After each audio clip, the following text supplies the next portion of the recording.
नमस्कार, आप देख रहे हैं ओके न्यूज हरियाणा और मैं अनामिका अटेली महिला महाविद्यालय में हो रहे एनएसएस के सप्तदिवसीय कैंप का वर्णन करती हुई बताना चाहती हूं किस प्रकार से एनएसएस के स्वयं सेविकाओं ने मिलकर अपने आसपास के ग्रामीण क्षेत्र में जागरूकता को फैलाया है और किस प्रकार से इस कैंप का आनंद उठाया है। एनएसएस के अंदर सिर्फ साफ सफाई का ही जिम्मा नहीं होता। एनएसएस एक ऐसा कैंप बन चुका है आज के दिन जहां पर हम अपने जो ग्रामीण पिछड़े हुए इलाके हैं उनमें जागरूकता को फैलाते हैं और साथ ही साथ सफाई करना, जल संरक्षण जैसे कि पेड़ पौधों को बचाना, इन सभी का शामिल करते हैं। किताबी ज्ञान हर कोई दे सकता है, मगर एनएसएस एक ऐसा कैंप होता है जिसके अंदर हम सामाजिक जो ज्ञान होता है उसका एक दूसरे से मिलकर जो हम ज्ञान प्राप्त कर सकते हैं उसका हमें पता चलता है। एनएसएस के 7 दिन किस प्रकार से बीत गए हमें पता भी नहीं चला और लोग कहते हैं कि तुमने सिर्फ साफ सफाई करी है। ऐसा कुछ भी नहीं है। हमने हमारे कॉलेज में भी साफ सफाई की, गांव में भी की। उसके साथ साथ हमारे जो अध्यापक हैं उन लोगों ने हमारे लिए 7 दिन किसी अनेक प्रकार की हस्तियों को बुलाया और जो कि हमें अलग अलग जो विषय होते हैं उनके ऊपर जागरूकता फैलाने का काम किया। इससे स्वयं सेविकाओं के अंदर इंटेलेक्चुअल डेवलपमेंट हुआ है। आइए मैं आपको मिलवाती हूँ अपने कुछ सहयोगी स्वयं सेविकाओं से।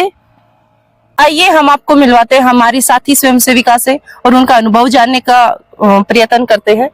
आपका सप्तदिवसीय कैंप में क्या अनुभव रहा? नमस्कार, पहले तो मैं सानिया आप सभी के समक्ष ओके हरियाणा चैनल पे आप सभी का अभिनंदन है। और सप्तदिवसीय हमारे एनएसएस के कैंप में मैं अनुभव बताती हूँ कि जो एनएसएस होता है वो एक भारत के अंदर एक बड़े स्तर की एक सेवा होती है जो आप सब जिसके अंदर अब स्वयं सेवकाओं के अंदर समर्पण भाव आता है, जिससे कि बच्चों का ऑलराउंडर डेवलपमेंट होता है, जिससे वो सिर्फ बुकिश लैंग्वेज या फिर बुकिश रिसोर्स तक ही लिमिटेड ना रह के एकदम सोसाइटी, पब्लिक, इन सभी की नॉलेज वो गेन करती है।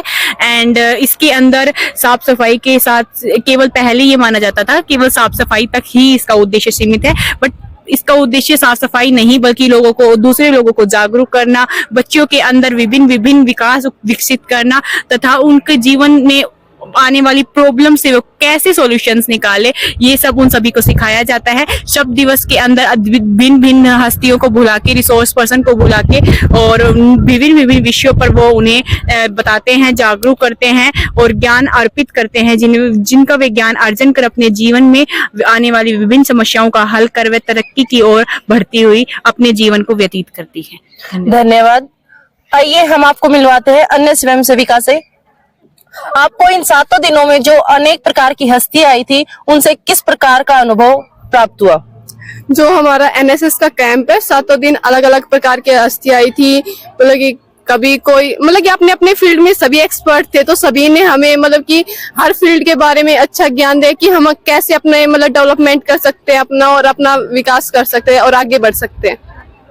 धन्यवाद। हम देख सकते हैं कि सप्तदिवसीय कैंप का 6ठा दिन है। कल इसका समापन हो जाएगा और इसमें हमें अनेक प्रकार की हस्ती आई जिसमें से कुछ हमें महिलाओं के प्रति कानून के बारे में बता के गए, तो कुछ ने कविताओं के माध्यम से इस आधुनिक समाज में एक लड़की किस प्रकार से अपने आप को सुरक्षित रख सकती है और अपने आसपास के लोगों को किस प्रकार से जागरूक कर सकती है। और हम देखते हैं वर्तमान समय में साइबर क्राइम का सबसे ज्यादा वो होता जा रहा है। इसके प्रति भी हमें एक रवि सर जो आए थे उन्होंने जागरूक किया और बताया कि किस प्रकार से हम इन सब जो फ्रॉड होते हैं इनसे बच सकते हैं।